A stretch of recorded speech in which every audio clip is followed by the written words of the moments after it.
Hi, so my name is Harley Moore Wilson, and I am working with the Native Agricultural Financial Services. And today we will be presenting on um, basic agricultural risk management, specifically to the underserved population, Native Americans and veterans. We are partnered with the Farmer Veteran Coalition on this project.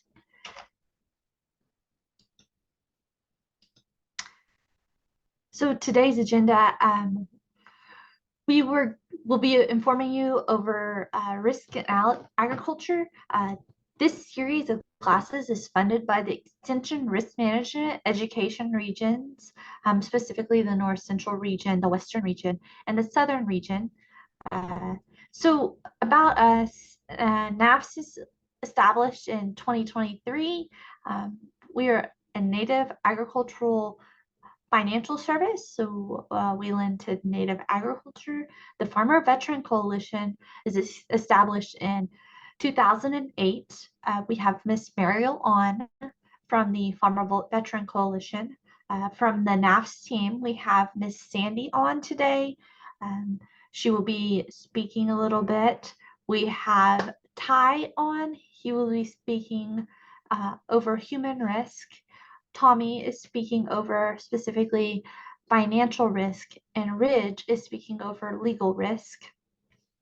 We will be providing an overview over agricultural risks so that you can understand what a risk is, understanding the sources of risk within agriculture. We'll be going into a little bit of risk management. So again, some of that risk identification, prioritization, and risk treatment. I will be providing our contact information and then thanking you for the class, and then we will go into breakout sessions after this for regional specific information. There will be another presentation there over agricultural risk within each region, how to mitigate those risks through crop insurance. And also there will be a survey that you can take at the end of this presentation, and we would really appreciate your feedback on today's presentation to be able to include whatever feedback you have for us. So Extension Risk Management is specifically to help educate America's farmers and ranchers to manage unique risks of producing food. So all of this in the webinar series that is included is in partnership with the Extension Risk Management, Farmer Veteran Coalition, and the Native Agricultural Financial Service. Also, in December, in two of those webinars, the taxes and the business entity webinars, we will have Mr. Rob Holcomb. And we are really thankful for our funders, which is the USDA National Institute of Food and Agriculture. So honestly, we might not be able to help everyone, but everyone can help someone, and we really look forward to trying to help you today. So like I kind of described earlier, our funders are the Western, North Central, and Southern regions. This map provides an overview of what specific states those cover. And, you know, here on this next slide shows our in-person locations of where we be having in-person meetings. There are 3 meetings within each region that will be occurring. So you know, in our Western region, we will have Montana, New Mexico, and Arizona. The North Central region will be North Dakota, Wisconsin, and Minnesota. And then our Southern region will be Oklahoma, Tennessee, and North Carolina. So over time, Indigenous people have developed sustainable agriculture. This is not a new subject. It has been going on for thousands of years. When westernized culture came in, some of that sustainable agriculture went out the window, but we are now bringing back sustainable agriculture. There is lots of funding out there to really increase the Sustainable Agricultural Initiative. And with that, uh, you really understand what risks are associated with your operation. And we do recognize that risks have changed over time, but a lot of the risks are still the same as far as weather and some of those, uncontrollable risks. The ag census shows that there is a movement away from commercial ag to smaller sustainable ag. Um, we need to make sure that we have enough food to feed not only our families, but our communities and surrounding areas. Uh, so what is a risk? A risk is a chance of loss.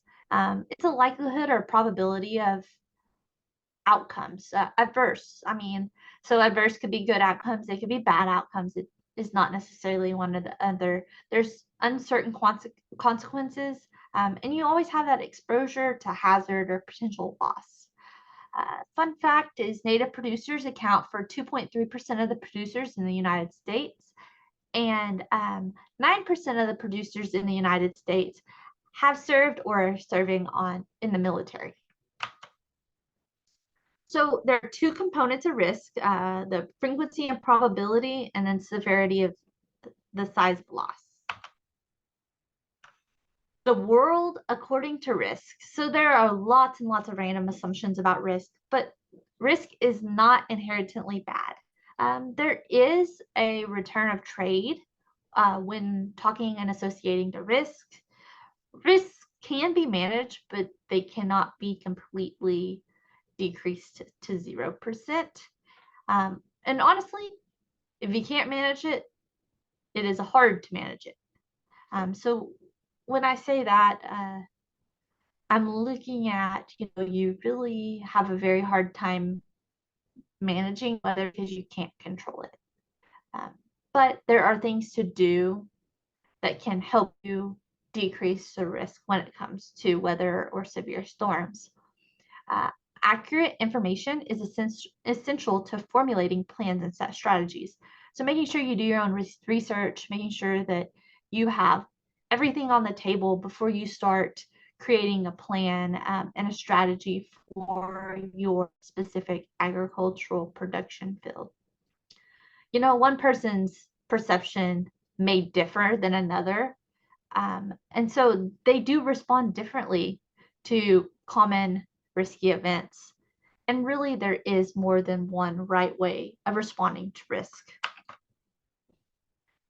So, where do we even begin? Native producers and veteran producers are on the decline from the 2022 Ag Census to the 2017 Ag Census. Native producers have decreased 4%, whereas veteran producers have decreased 18%.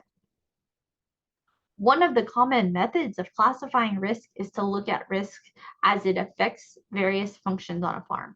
So these are the categories that we will be going over today: production risk, financial risk, human resources risks, and legal risk. So what are production risk? Production risk is any crop, livestock production related activity or event that is uncertain. So there are variabilities in production caused by weather, disease, pest. There could be genetic variations, machinery or equipment failure, timing. There are lots and lots of different risks associated with production risk. So what are marketing risks?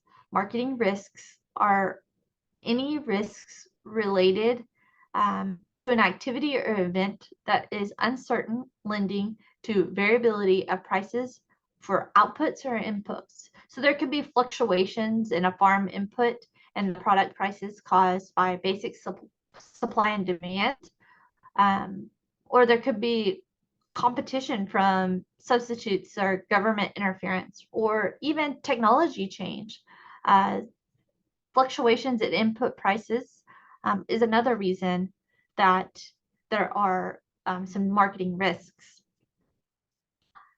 The Ag Census showed that native agriculture had over $6.2 billion worth of products.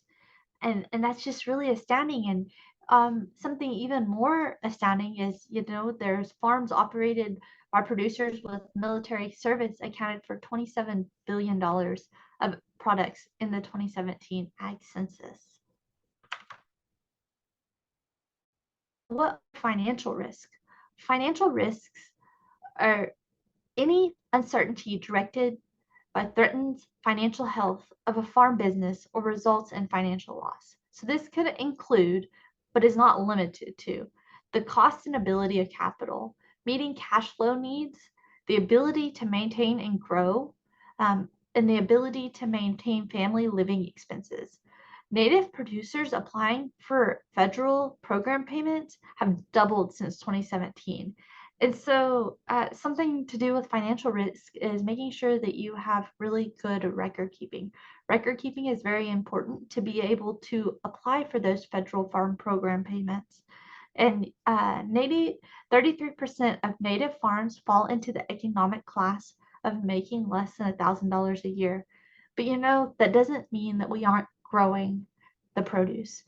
This is really because we have been feeding our community, and that is just the Native American way of life for centuries. And so we are more apt to feeding our neighbor than to going out and selling to anyone on the market. So what are human risks? Human risks is any event related to the human element in the farm. It could be a character, a health, a behavior, or just the relationships of people. And all of these things are very unpredictable. Death, disability, and divorce are critical risk factors. Unpredictable family and hired labor relations is another human resource risk. And so 95% of native farms are family owned, and only the other 5% are in limited liability companies. And so there are lots and lots of human risks associated with native farming.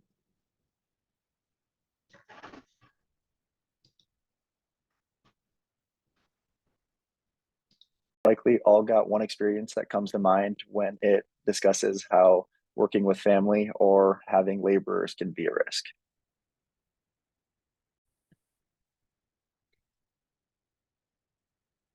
What about legal risks? Legal risks are essentially any activity or event that threatens the legal standing of the farm or puts the farm in legal jeopardy. Legal risks are kind of wide-ranging.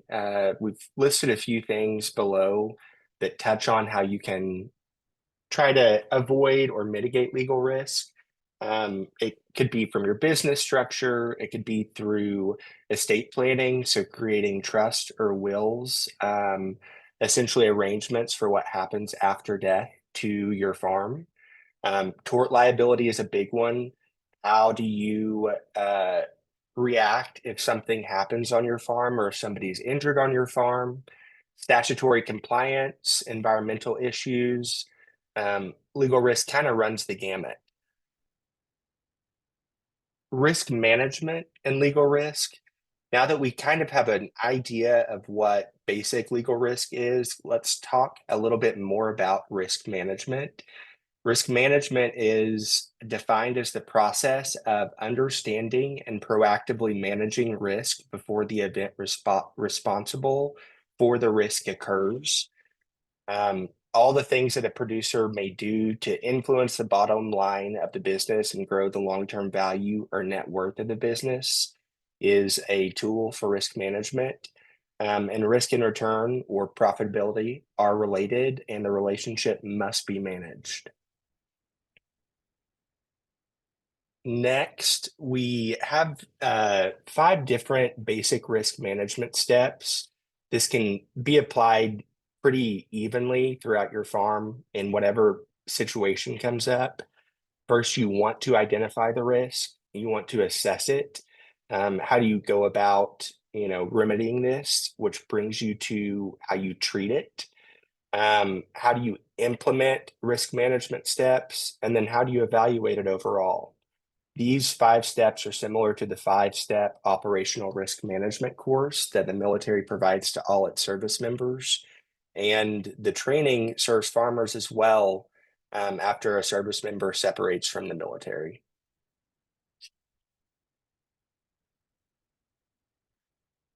Some risks are easier to measure than others. Many risks are mitigated by controls that are embedded in workflows or different processes. And therefore, they are barely noticeable as they've been largely mitigated already. That's kind of the beauty of risk mitigation. If you can get in the good practice of it, is you really can try and avoid a lot of the issues that would come up in, day-to-day activities operating a farm. Um, some risks are internal while others are external, but these different categories listed on this slide can kind of help you walk through that. So how do we assess risk? We determine implications of each risk on your farming operation. Two measures are used for assessing risk. First is frequency or probability. How often does a risk event happen over a given period of time? If you've run your operation for a long time, you might have a pretty good idea of issues that come up on the farm, and this is a good starting point for trying to figure out that probability. And second, severity or size. How small or large is the potential loss arising from the event? And just another point, with over 55 million acres, or natives have over 55 million acres across all 50 states that are being farmed right now.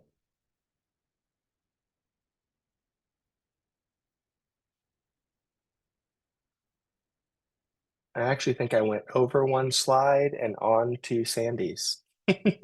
Sorry about that, Sandy. That is okay. You can continue if you'd like. I do want to go back to that previous slide though. And when you're thinking about the frequency and probability of your risk, and one example I'm thinking about is production. You might start doing some research, look at some county data, pull up weather data. There is actually a new tribal drought map that you can pull up, and you can see the history and follow the patterns of drought on tribal land. So you can think about the different kinds of weather events and the probability. You can kind of get a good idea in your head on the probability of how that might happen. And then if we go to the next slide,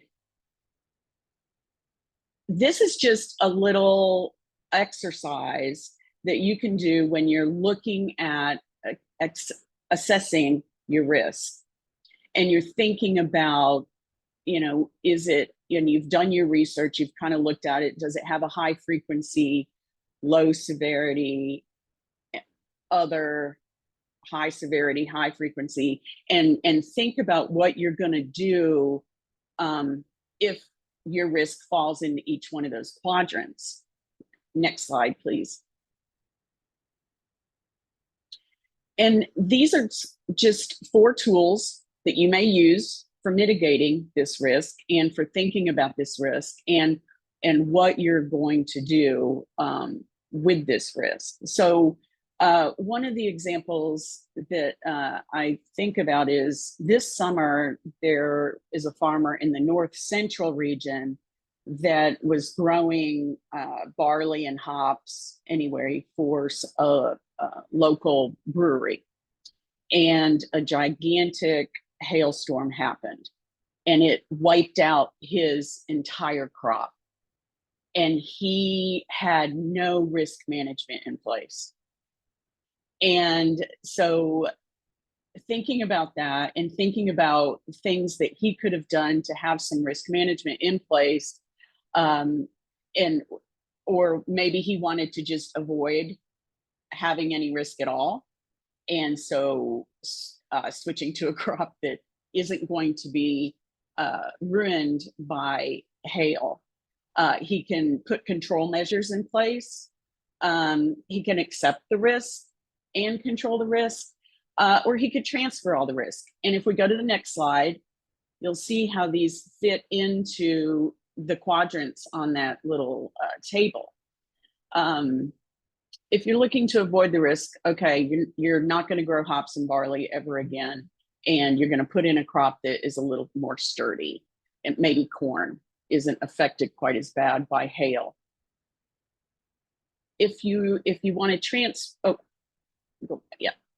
If you want to transfer full risk, so you still want to grow hops and barley, but you're going to completely transfer all risk to an insurance company, full farm liability, where you're not taking any risk at all. And you understand that that's going to be a high cost to you, but you don't have to stay awake at night.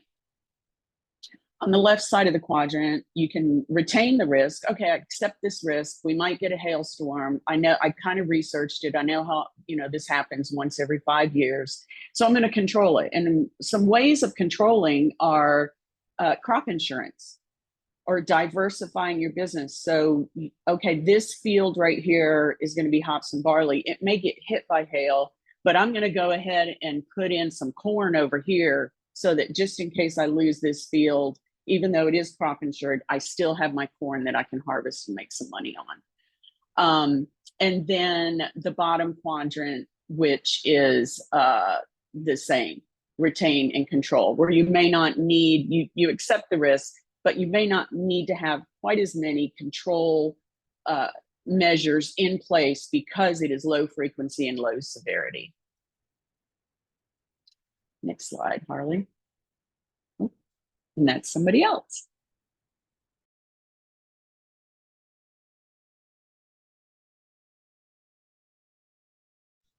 We have some implementations, so we want to make sure to kind of help guide you along to select your appropriate tools to help you manage these agricultural risks. And then even choosing your risk management team, maybe it's on staff, it may be just one person, depending on the size of the operation.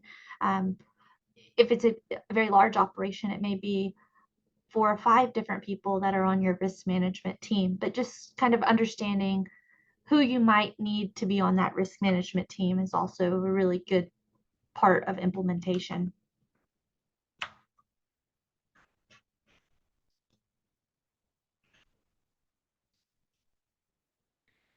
Some common tools for managing risk, specifically production risk. We will be going over different types of managing tools for all of the risk associated that we are talking about today. You do have the diversification control.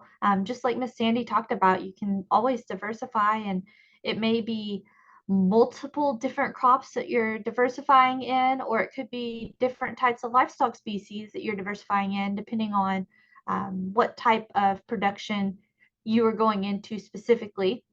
You can always contract your production, so you could, either have somebody baling your hay, which is decreasing your risks of having to deal with equipment failure, or it could be leasing out your farm ground for somebody else to be farming on shares. You could always have crop insurance, which helps transfer those risks. Technology such as irrigation is more of a control, but definitely be mindful of, how much water is being put out, and understanding that there's still a risk when it's associated to irrigation. If that irrigation doesn't get drained and it freezes and have freezing temperatures, your irrigation system is probably going to crack and bust. And then you'll have some type of cost associated with replacing that irrigation. And making sure that you kind of have best management practices in place, which is a control also. And those best management practices, are specific to your operation. So it's specific to your location, the temperature and weather patterns that are in your location, how many people are there. And it is just more record keeping and understanding what type of practices you could be utilizing. And it's kind of crazy to think about how much land is native land across the United States. There's 55,781,400 477 acres of native land. I'm gonna go over some of the tools for the marketing risk. Of course, the first is to have a plan. We know that in farming and ranching, plans don't always go according to plan. So having plan A, B, and C sometimes will be of help.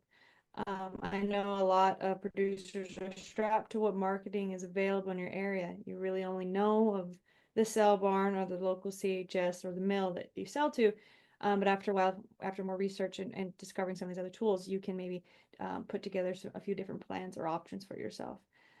There's of course revenue insurance, which is that transfer of risk. You have that insurance that covers your production losses, but then you have those insurances that cover your actual price and revenue you get. You have the vertical integration, that addition of value, contract production. When I think about getting a contract as a lender, it always gave me comfort because I was able to review cash flows better because I knew what your price was on your contracts. You have hedging. Of course, hedging futures options, it can be kind of scary to think about, but when you do talk to experts in agriculture investment, hedging is a very valuable tool. You have marketing cooperatives and direct marketing. Those are, different kinds of marketing of your product, going direct to a producer, it's building relationships in your area and maybe with different companies and organizations that are buying whatever product you have. Making those connections can help you diversify in your marketing options. Next, I'm going to go over some tools for the financial risk of an operation. The first, of course, is record keeping and analysis. As a lender, record keeping is very important. Having accurate records will not only help you, but of course help your banker out or your lender. And being able to analyze your record keeping, looking at your balance sheet and understanding what you have for debt compared to what you have for assets. How much is your older equipment actually worth now compared to the debt you have on it, all those sort of things, being able to look at it and show what you really look like at a financial standpoint. Of course, there's budgeting. Cash flow plans, budgeting is very important. Having multiple options of that too, just like your marketing plan, having multiple budgets. You want to break even. You want to know that price you get where you know you're going to pay all your debt and be able to pay your bills. We also want to be able to make sure, what happens if prices drop, what happens if prices are what they are and you are positive, what you do with that extra cash, how you put that back in your operation, how you diversify, all these cool things. Budgeting is really important. Of course, insurance. Oh, you're always going to hear insurance when you talk about risk because there's lots of different products and insurance companies available to try to transfer that risk. You have pay down debt. The less debt a person has, of course, the less risk you have. Having debt is risky, but in order to have an operation to grow, you have to have debt, but it's understanding managing that debt. You have family living expenses, being able to understand that your living expenses can have a huge burden on your farm's operation or on your cows when they're having to pay for themselves and all the extra things in a family living. So being able to manage your family living. Estate planning is very important, understanding how you're going to pass this off to the next generation. And off-farm employment, of course, is a very tool that's utilized a lot. I don't know very many farmers ranchers, especially coming from Indian country, where one of the spouses doesn't work in town to help things out. Just one of the things that it really does help manage risk. That's all I have.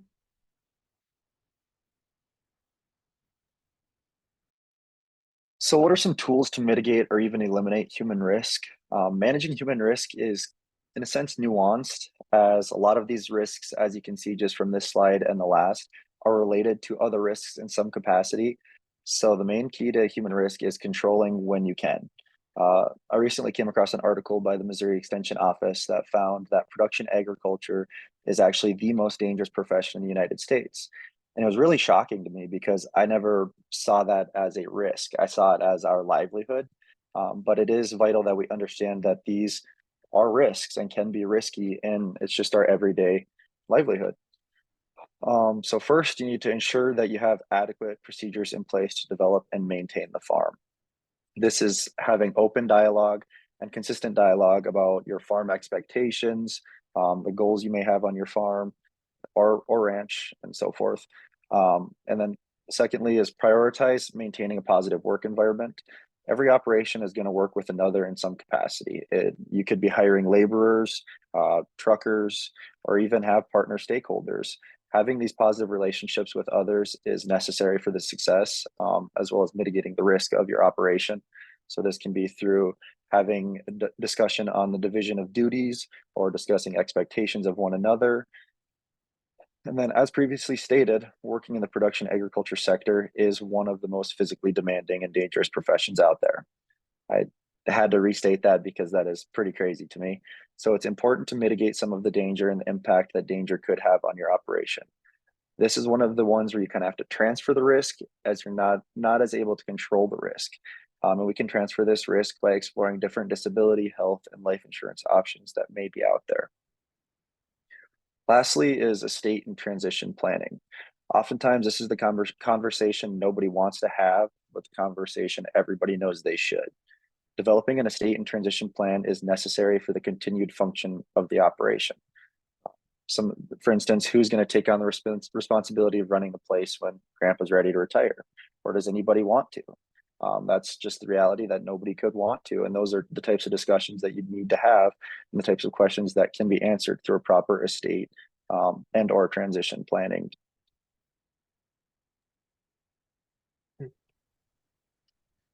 So what are our tools for managing legal risk? We've broken it down into 5-ish categories. The first would be business or entity control. How do you set up your business to where if something goes wrong or if a situation happens, how are you protecting your business? Are you a sole proprietor? Are you part of an LLC or a corporation that gives you kind of a veil between your personal assets and your farm assets? Are you transferring risk through insurance? Are you transferring, the liability that you have on your farm over to your insurance policy or your insurance company so that whenever something that you thought was a possibility could happen, why you got insurance for it, are you transferring that effectively? How are you using contracts to control risk?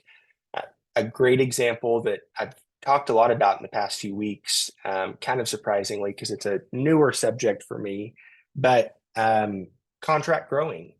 If you've got chicken houses that Tyson is using to grow their chickens in, what does that contract look like? How are you and your business protecting yourselves when something does go wrong? What does Tyson say happens if, a crazy event occurs?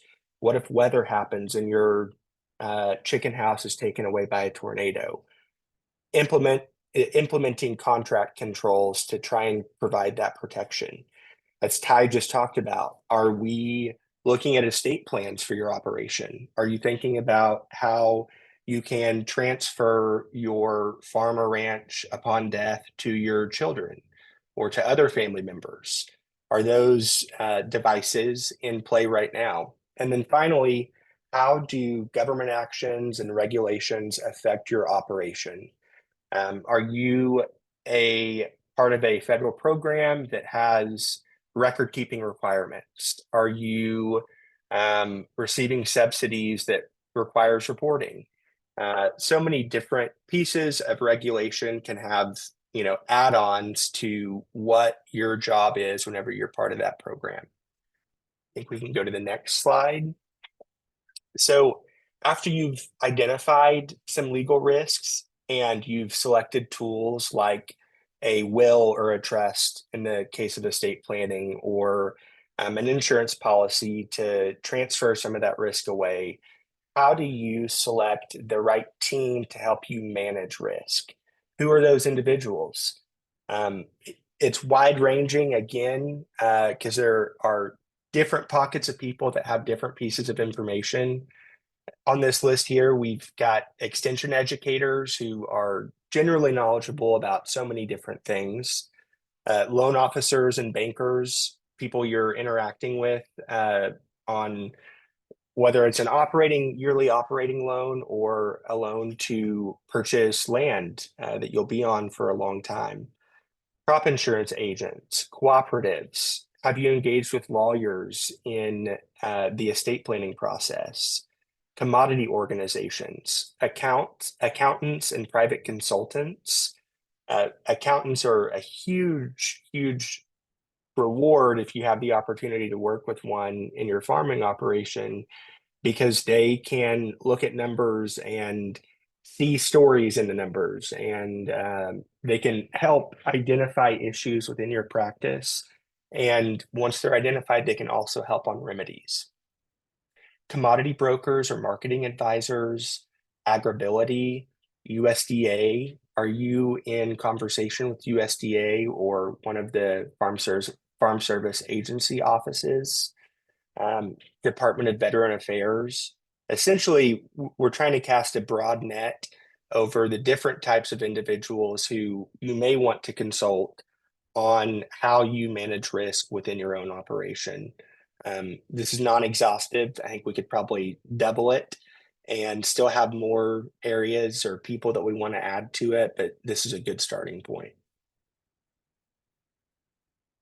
After you have selected tools and built a team around you, how do you evaluate risk? First, you can evaluate annual successes and challenges of your risk management plan.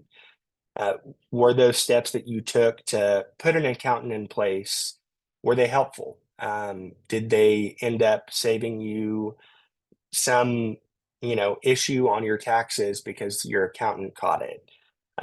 It's one example, but just in general, how do you evaluate what goes on within your operation? Second, compare your performance to your goals. Did you meet those goals that you set up before you ever started this risk management plan? And if not, what needs to be kind of adjusted? And then three, adjust your risk management plan. How do you take issues or mitigation factors that you initially put in place and shift them to where they fit you personally in your operation? Next steps after this, we're going to look at some different priorities and practices that everybody can implement. Not just the Tysons of the world, but small farmers, subsistence farmers, whatever your operation is. These are steps that you could put into practice to help manage risk and exposure to risk. Starting off with probably the most important thing, safety. How do we minimize safety risks? Initially, take the time to do things right. It's just important, as Ty again was talking about earlier, it's extremely dangerous working on a farm. Most people or a lot of people who work on farms, we come by it naturally through our parents, grandparents. So you can kind of forget how dangerous being in a farm or ranch operation is, but taking safety seriously is extremely important, not only for protecting yourself and your own personal risks, but also protecting others who work on the farm or maybe are just on the farm for a minute or two. We can do that by wearing protective gear. I've had many a conversation with my dad back in the day whenever he would get his saw out, his table saw, and not wear any protective glasses, no safety glasses. One day he ended up getting a bunch of sawdust in his eye and he started wearing protective glasses. So it's small things like that that can really make a big impact on you and those who are on your farm. How are you storing chemicals, fuel, pesticides, things that can interact with each other? You don't want to mix inappropriate chemicals, so are you storing them in a safe way? How are you maintaining equipment? Just generally, how are you operating every piece of your farm in a way that is or in a way that is safe and prepares you for a good operating year? It can be really helpful to adopt a stress management plan. And it can also, within that, be really helpful to tell your children and other people who are on your farm or ranch about safety. What are age appropriate tasks? What can friends and visitors do whenever they come to the farm? Is cleaning out some stalls okay? Probably. Um, do you want to throw them on the tractor and just say let loose and have fun? Maybe not. So everyday types of things that you can try to identify that risk and avoid it through these different mechanisms. Some more priorities. We want to use good agricultural practices. We want to follow industry and university standards. A lot of us are fortunate enough to be around land grant universities that frequently do a lot of ag-related education, technical assistance, research, so on.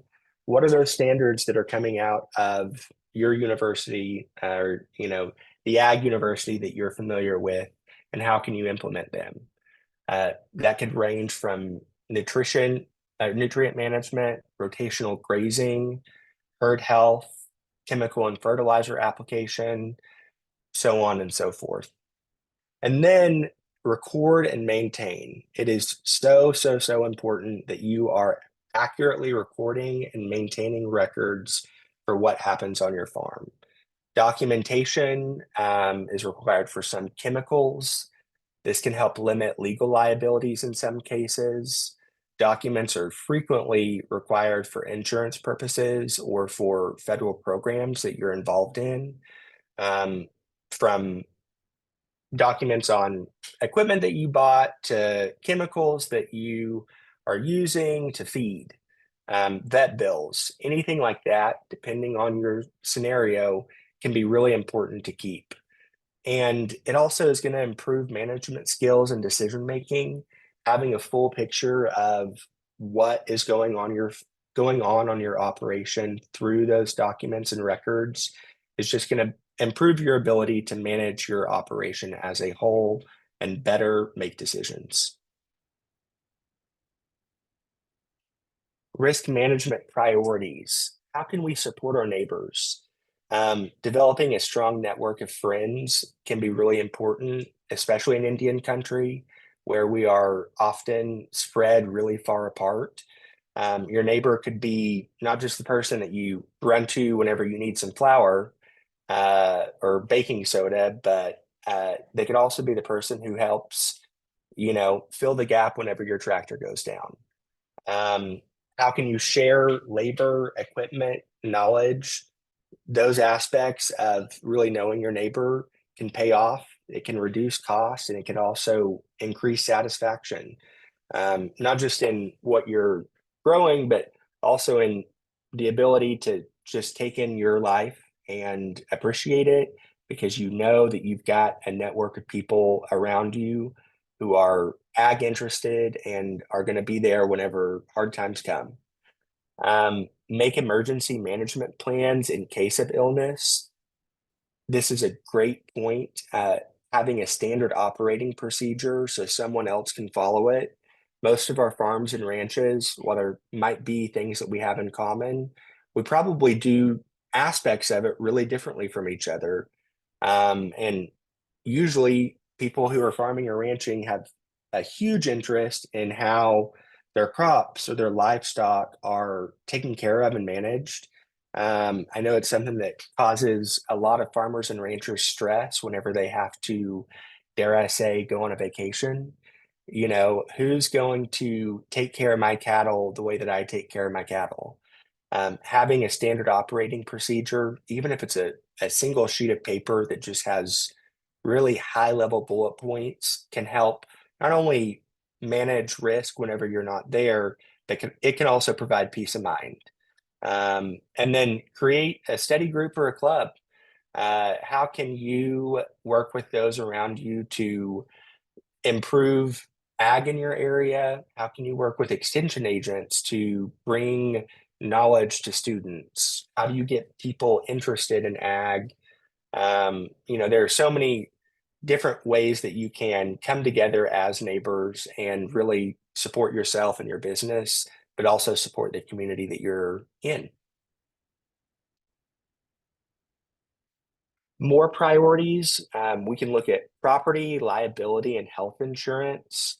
It's so important, and I know this is coming from the lawyer, so maybe it's falls on deaf ears, but review policies and know what is in them. It can be complicated a lot of times to review something like an insurance policy or a contract, especially if you don't do it in your day-to-day work. But there are tools that you can really look for whenever you're looking at something like an insurance policy. Pay attention to exclusions. A lot of times there are fine pieces of fine print within a document that are added on to the last sentence of a paragraph that says, this does not apply in X scenario. Or, here are the terms for the policy that we have, and this is excluded. Look at that fine print, put in the time to actually read through it and try and mitigate those contracting issues or issues with your insurance policy before you sign on the dotted line. Evaluate coverage levels and deductibles. Whenever you're looking to purchase something new, are you shopping around? Are you looking at what that insurance deductible is going to cost you in the long term? Shop around and compare, basically. And then you also want to get a good agent who gives you the service you need, and is also really honest with you. Hopefully, if somebody's approaching you about insurance for your operation, they are well-intentioned, but you want somebody who, you can rely on whenever the day comes and you do need them. And then pay attention to your liability exposures. Kind of doubles back on our point of paying attention to exclusions. Where within a policy are you going to be liable for something? And how can you mitigate that whenever you identify it? And then one last slide on priorities. Left to right, you want to pay attention to your business management. You want to analyze in writing the impact of decisions, simple what, how, why breakdown of your expectations and your results that you're looking for. You want to maintain orderly records. Keep and file those feed receipts. Keep and file vet receipts. File ownership manuals from equipment that you buy. Create things that are essentially going to help you remember what happened 5 years ago whenever you signed this agreement. Maintain those records and document. This falls in line with maintaining records, but one of the biggest things you can do to help yourself is document conversations. A big one, especially in Indian country, is farm service agency. If you have a loan through FSA and you're meeting with your FSA agent, record the date and time that you were on that conversation or on that phone call, and document few simple bullet points of what you talked about. It can be beneficial in so many scenarios to be able to point back to a record and say, we talked on this day about this, and this is what I was told. It's an accountability measure as well. It can just help keep those you're in conversation with accountable to what they said. And then engage in formal farming business planning. This is another really big umbrella, but how do you actively engage in those areas that we're talking about to try and plan for your business? How can you engage with an attorney to get an estate plan together so that whenever you pass, you know that your operation is going to the individual or the group of individuals that you want it to, allowing you to, again, just have that peace of mind. So how can you actively engage in your farming business to make sure you're planning effectively for the future?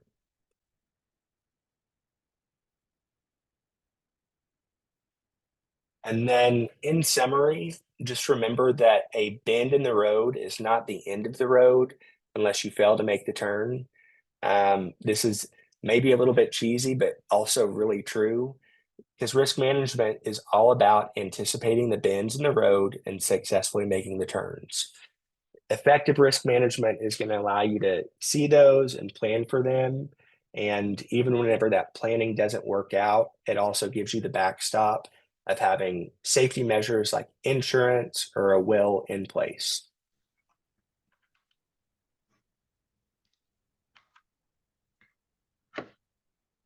Well, I just want to thank you guys for joining us, and please don't exit off. We will go into breakout sessions here shortly. Feel free to take note of all of our contact information. That is my specific email address. If you have specific questions for any of our speakers today, feel free to shoot me an email and I'll get it to the proper people and we'll get you an answer. Take note of our YouTube channel and our Instagram. Our Instagram will have all of our upcoming webinars and in-person locations. Along with that YouTube channel, we'll have recordings of not only this webinar, but the case study webinars that we're going to be breaking out into and future webinars that we will be having. It's just a really great tool to have in your back pocket if you want to look back at what we talked about today and have a really good understanding, or even if you have a friend that you feel like could benefit from what we've talked about. We want everybody to be able to utilize this education that we are providing. And we do just really want to thank you for your time. At this point, I'm going to stop sharing my screen for a moment and go ahead and put everybody in breakout rooms. And yes, I will gladly email the slides to each of you, Carrie. But I'm going to open these breakout rooms. So you guys are already put into breakout rooms per your region from your registration information. There's a few of you that are not in our specific regions that we were talking about. So I just went ahead and assigned you to a region that is closest to your home state location. If you have any issues with the region that you're in, please feel free to reach out to one of the panelists or the host, and we can get you moved to a different region. And just thank you again, and I'm going to be opening the rooms now.